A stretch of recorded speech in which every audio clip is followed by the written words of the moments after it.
Hello दोस्तों, कैसे हैं आप लोग? अच्छे तो है ना? ध्यान तो रखते हैं ना? अपना किसी और के भरोसे तो नहीं छोड़ा है आपने। चलिए, आज हम लोगों को क्या पढ़ना है?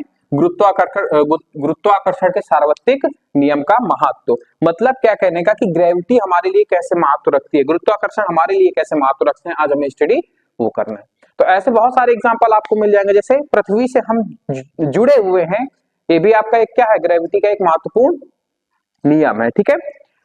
सूर्य केंद्र में है हमारे गैलेक्सी के, केंद्र में ना कह के फोकस में कह देते, मतलब पृथ्वी जो, देखो बात समझना, जैसे हमारे ये सूरज है, पृथ्वी एक दीर्घ वृत्ताकार में क्या कर रही है, चक्कर लगा रही, गोल चक्कर नहीं लगा रही। पृथ्वी कैसी चक्कर लगा रही? दीर्घ वृत्ताकार में। तो पृथ्वी के फोकस पर स्थित है कौन? सूर्य। कौन स्थित है? सूर्य। तो ये जो चक्कर लगा रही है पृथ्वी सूर्य के, वो किस कारण से लगा रही है? गुरुत्वाकर्षण के कारण। ठीक है, किसके कारण लगा रही है? गुरुत्वाकर्षण। मैंने पृथ्वी और चांद के एग्जांपल देते हुए आपको बताया था कि चक्कर क्यों लगाने लगते हैं, आगे की ओर गिरने की कोशिश करती है, लेकिन उनका मोमेंटम जो होता है वो उसकी वजह से वो उसको आगे बढ़ाता रहता है, इसलिए कोई भी ऑब्जेक्ट किसी भी ऑब्जेक्ट में नहीं गिरता। और जब मोमेंटम कम पड़ जाता है तब वो क्या हो जाता है आपका? गिर जाता है। ठीक है, टकरा जाता है। ठीक है, बात समझ में? तो पहला पॉइंट हम लोग क्या लिखेंगे, बताओ जरा सा। आवश्यक अभिकेंद्र बल प्रदान करता है। मतलब अभिकेंद्र बल का मतलब समझते हो कि नहीं? कोई भी ऑब्जेक्ट, देखो समझना मेरी बात को, अभिकेंद्र बल और अपकेंद्र बल दो बल होते हैं। ठीक है, बलों में आपको पढ़ाऊंगा अभिकेंद्र बल और अपकेंद्र बल। देखो अभिकेंद्र बल क्या होता है, जैसे आपने अपने बचपन में सबने किया होगा, जैसे आप खड़े हो, आपने एक धागे में ईंटा को बांधा और उसको ऐसे ऐसे घुमाया, तो ऐसे ऐसे चक्कर क्यों करता है? आवश्यक अभिकेंद्र बल के कारण। मान लो गिट्टा यहाँ पे है, वो ऐसे ऐसे करेगा तो एक फोर्स है जो अंदर की ओर कार्य कर रहा होगा, इस प्रकार से। ठीक है, जैसे मौत का कुआं आपने देखा होगा, गाड़ी नचाते हैं तो किस कारण से? अभिकेंद्र बल के कारण से। ठीक है, मथानी जब हम लोग मथते हैं तो दूध से, मतलब मट्ठे से जो क्रीम निकलती है वो किस कारण से निकलती है? अभिकेंद्र बल के कारण से। ठीक है, बात समझ में आई आपको कि नहीं आया? इतनी चीज आपको समझ। और जस्ट इसी का विपरीत जो लगता है वो अपकेंद्र बल होता है। कौन सा बल होता है? अपकेंद्र बल होता है। कौन सा बल होता है? अपकेंद्र बल होता है। ठीक है, चले आगे। तो इतना समझ में आया होगा। चलो, तो पहला एग्जांपल में हम लोग क्या लिखेंगे?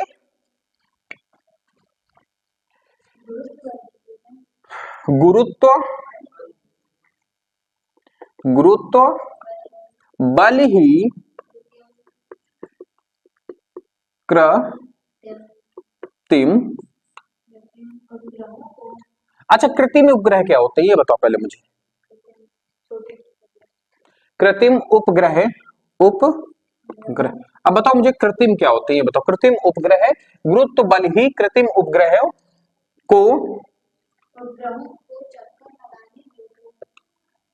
चक्कर लगाने हेतु आवश्यक अभिकेंद्र बल प्रदान करता है। आवश्यक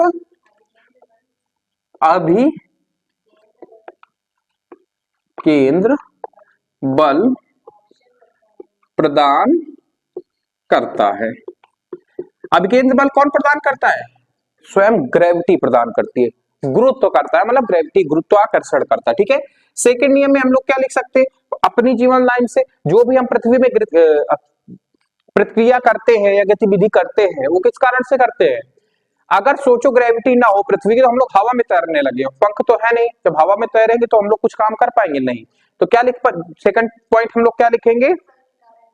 गुरुत्व बल के कारण। ये गुरुत्व बल जानते हो, यही ग्रेविटी की बात कर रहा है। गुरुत्व बल के कारण ही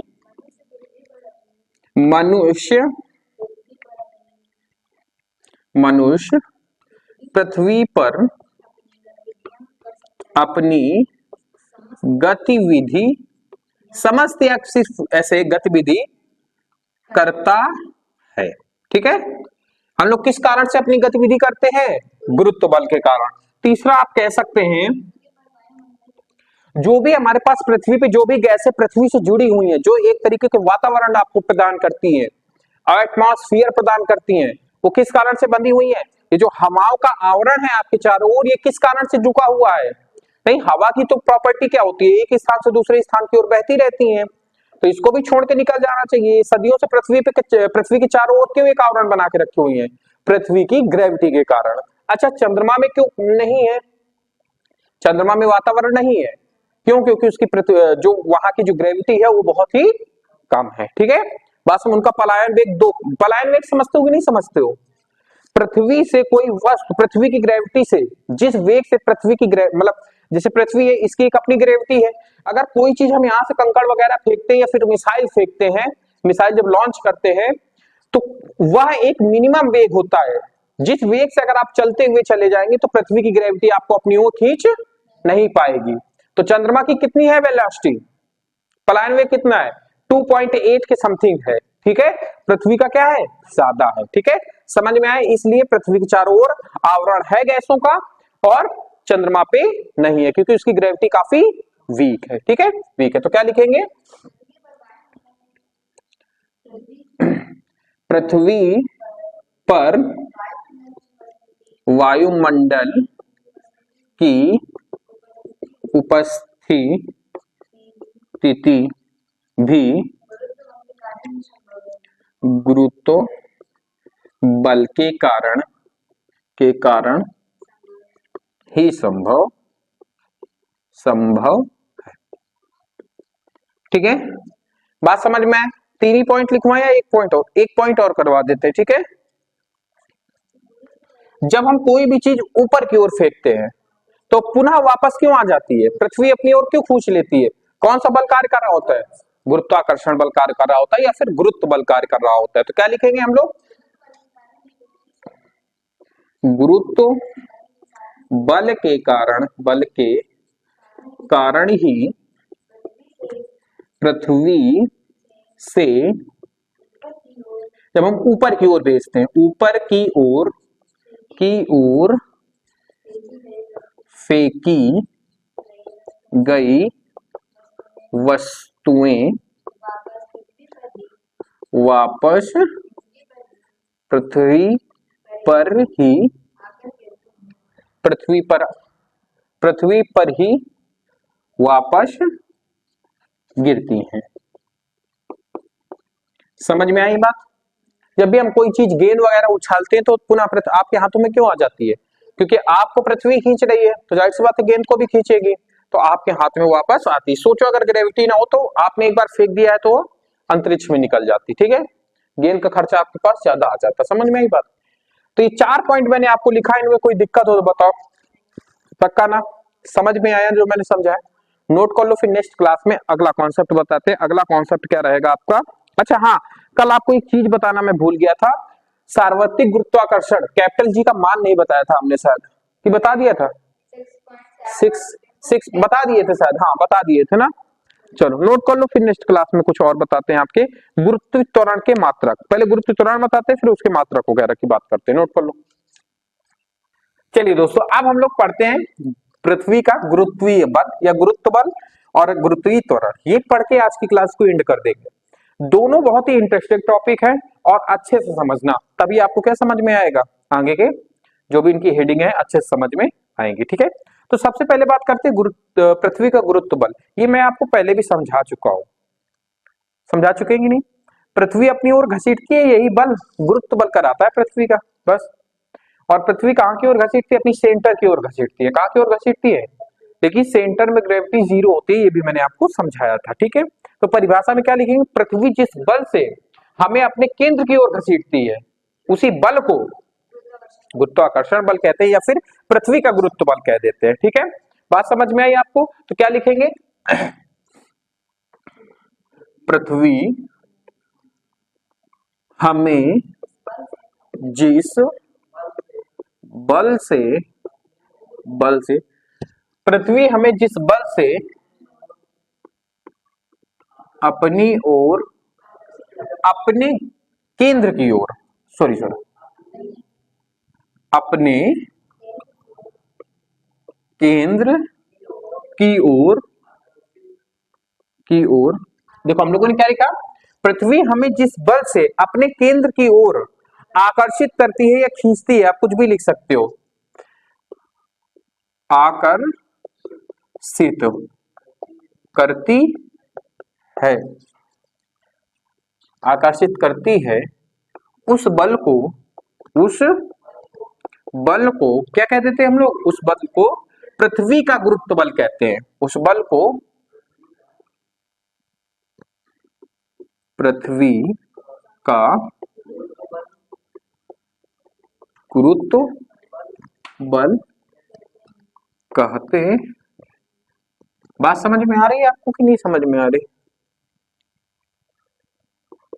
ठीक है, पृथ्वी हमें जिस बल से अपनी ओर या फिर अपने केंद्र की ओर खींचती है, उस बल को हम लोग क्या कह देते हैं, पृथ्वी का गुरुत्व बल कह देते हैं। ठीक है, पृथ्वी एक अनोखी है क्योंकि हम लोग उसमें रह रहे हैं, तो हमने उसको अलग से डिफाइंड कर दिया। ठीक है, अब हम बात करेंगे गुरुत्वीय त्वरण क्या। अच्छा, नॉर्मल त्वरण क्या होता है? नॉर्मल क्या, E बराबर क्या होता है, dv अपॉन dt।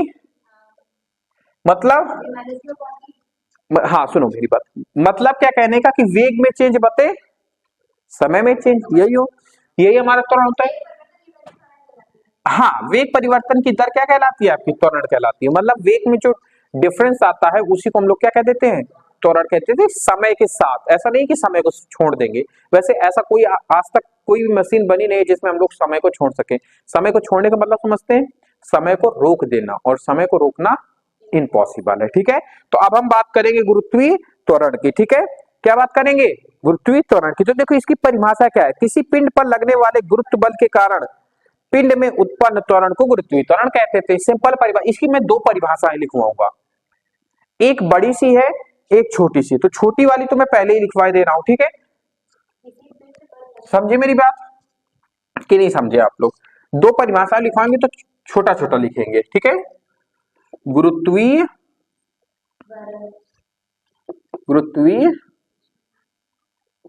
त्वरण।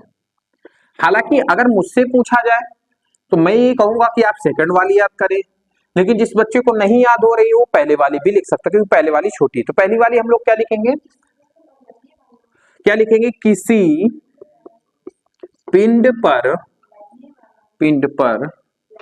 लगने वाले गुरुत्व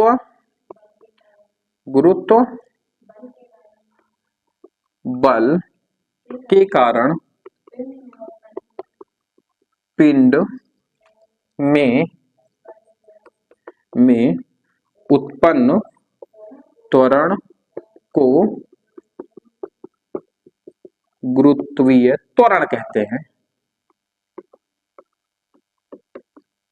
बात समझ में आई? देखो इस परिभाषा का मतलब समझना, कोई पिंड है, वो गुरुत्व बल मतलब ग्रेविटी फोर्स, ग्रेविटी के कारण, गुरुत्वाकर्षण बल के कारण, जाहिर सी बात है जब हम किसी पे कोई भी फोर्स लगाते हैं, चाहे वो ग्रेविटी बल हो, चाहे हम लोग अपने हाथ से ढकेलने वाला बल लगा देते हो, या फ्रैक्शन फोर्स हो, कोई भी बल हो, वो या तो स्पीड को कम करेगा या स्पीड को बढ़ाएगा, दो ही काम करता है, दो से कोई तीसरा काम तो नहीं करता है, क्योंकि तीसरा काम वही बल करेगा जो नियत होगा।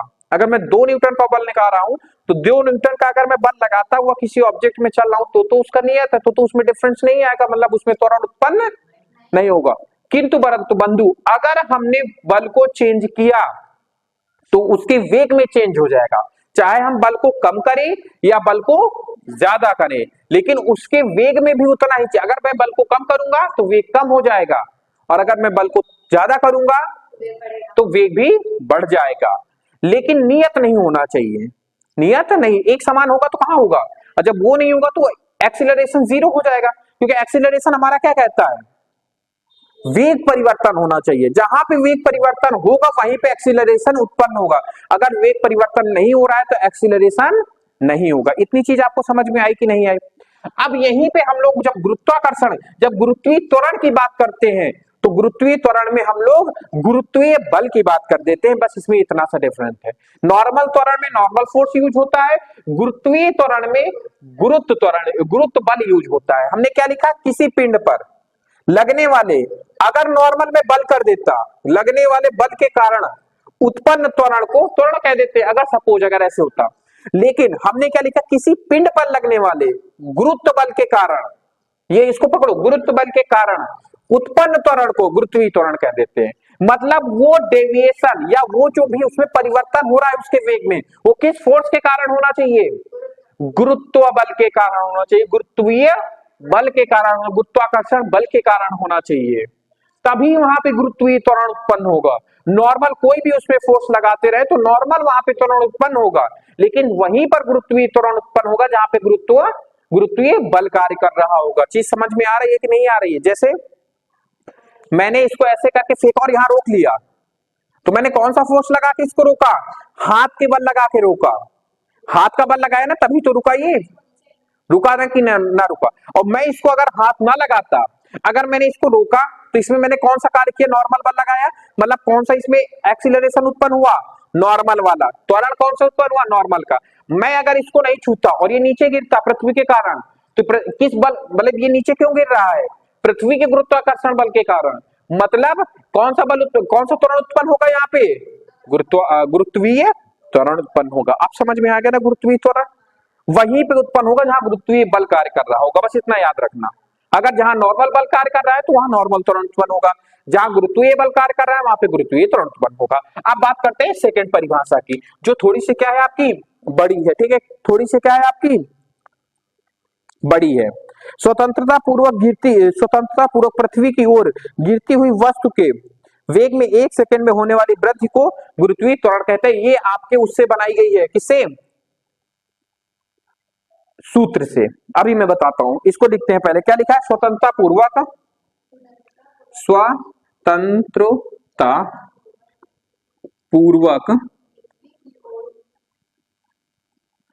पृथ्वी की ओर गिरती हुई किसी वस्तु के वेग में 1 सेकंड में होने, किसकी वृद्धि की बात कर रहा है? वेग में वृद्धि। वृद्धि या कमी दोनों हो सकता है, जरूरी नहीं है कि कोई भी उसको, जो भी बल हो हमारा वो बढ़े, कभी हो सकता है, लेकिन इसमें बढ़े लिखा तो हम बढ़े। 1 सेकंड में होने वाले वृद्धि को गुरुत्वीय त्वरण कहते हैं। अच्छा, इसको किससे प्रदर्शित करते हैं? इसको जी से प्रकट करते हैं। अच्छा, जी का मान कितना होता है? जी का मान 9.81 मीटर पर सेकेंड स्क्वायर होता है। अच्छा, फॉर्मूला क्या हो जाएगा? वही, जी बराबर dv अपॉन dt। समझ में आए बात कि नहीं समझ में आई आपको? तो कभी कभी आपने कुछ सवालों में देखा होगा ये वाला फॉर्मूला लगते हुए, F बराबर ma, कहीं पे लगता है F बराबर mg, लगता है ना? ये बल के ऊपर डिपेंड करता है कि ये फॉर्मूला लगेगा कि ये। नॉर्मल फोर्स लगाएंगे तो नॉर्मल त्वरण उत्पन्न होगा। ग्रेविटी अगर कार्य कर रही है, समझ में आई? हाँ, दोनों है, दोनों बल के ही सूत्र है, लेकिन ये वहां पे काम आएगा जब हम नॉर्मल की बात करेंगे, ये वहां पे काम आएगा जहां पे हम एक्सीलरेशन की बात करेंगे। कहां का? पृथ्वी का। किस बल के कारण? पृथ्वी की ग्रेविटी के कारण। ठीक है, समझ में आया कि नहीं आया आपको? और डाइन वगैरह इसको मैं कल बता दूंगा, जिसके मात्रक जो होते हैं ना, कल अच्छे से बताऊंगा। सीजीएस और एमकेएस पद्धति के दोनों से अच्छे से बताऊंगा। आज की क्लास को यहीं पे एंड करते हैं, बाकी बातें करते हैं नेक्स्ट क्लास में। अगर क्लास आपको अच्छी लगी हो तो वीडियो को लाइक करें, कमेंट करें, फीडबैक जरूर दीजिएगा कमेंट में क्लास आपको कैसी लगी, और चैनल को सब्सक्राइब कर लीजिए। धन्यवाद, बाकी बातें करते हैं नेक्स्ट क्लास में।